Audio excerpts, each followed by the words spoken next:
Let's go. Lexi, you leading us off. On a typical Saturday in the summer, there we go. Fred Dunfee is at home. I want to talk to you a second. Wait.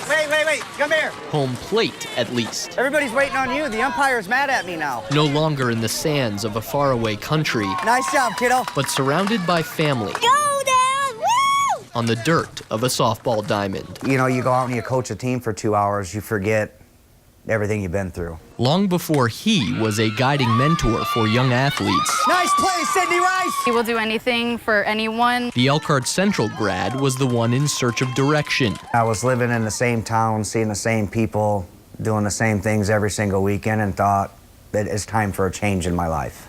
So Fred joined the Army during some of the worst action of the Iraq War.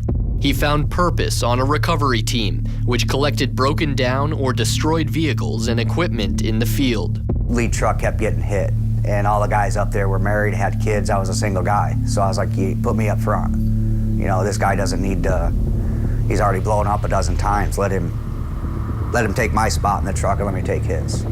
And he was in that lead truck on July 15th, 2007. Lieutenant got on the radio and was like, okay, get up to speed now, and as soon as he said that, boom, we blew up.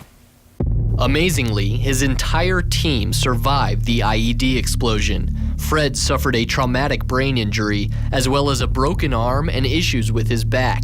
He spent a year recovering at Walter Reed, and even more time adjusting to life back home. This is what civilians see, this is what a combat veteran sees, and it's black and white when I hit an overpass. That's an ambush point. That's a place where an IED can be.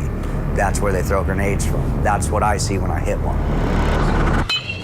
But that was also when he got into coaching and began working with his daughter Reagan's softball teams. Oh, Reagan, nice try! He's not the guy that ran over an IED. He's just a coach, and that's what he loves. This would be a story of healing, of finding solace in sport, if not for the most recent cruel twist. And the latest battle Fred is now forced to fight. It was the day my world stopped. In the spring, as the Concord Impact prepared for a new season, Fred went in for a series of tests. And the doctors delivered their gutting news: colon cancer. I just went into complete shock. And, you know, when I was scared, I didn't want to lose my husband. I would go back to a combat zone by myself happily before I had to do chemo and radiation again. It about wiped me out.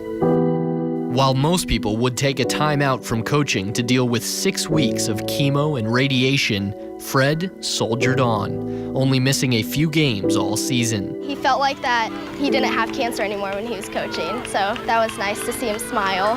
It was kind of the girls that helped me get through, because it was the only thing left I could do. Here we go, here we go, here we go! As Fred suffered, the team rallied around their coach.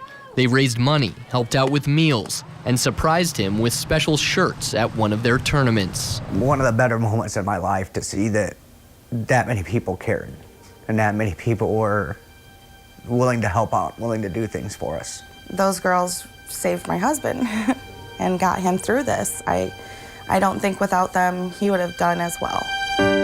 While the team was a beacon for Fred in his darkest moments, he in turn became a role model for the girls, a living symbol of perseverance. He's taught us how to be strong and never give up, and he's always teaching us to keep moving on. And let's keep it up today. I want the next one. I want 3-0 in pool play. A coach, a soldier, showing his team how to fight. If I can come out and do this and I'm going through what I'm going through, there's nothing in life that you can't go through too and can't get through.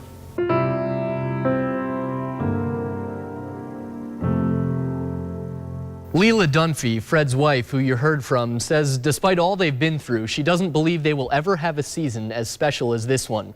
The compassion, the encouragement that the players and parents all showed, just overwhelming throughout the summer. Yeah, such emotion there, Carl. Yeah. And how is he doing right now? Give us an update. Yeah, unfortunately, this is sort of the real life of dealing with cancer, right? Fred actually had a setback this fall. He will require another round of chemo. This is a guy who's given so much to his country and to his community. I know that family appreciates any thoughts and prayers you can send their way. and that team's going to be there for them as they were all season long. Such an inspiration, though. We certainly want to wish him all the best. Absolutely. Yeah. Carl, thank you.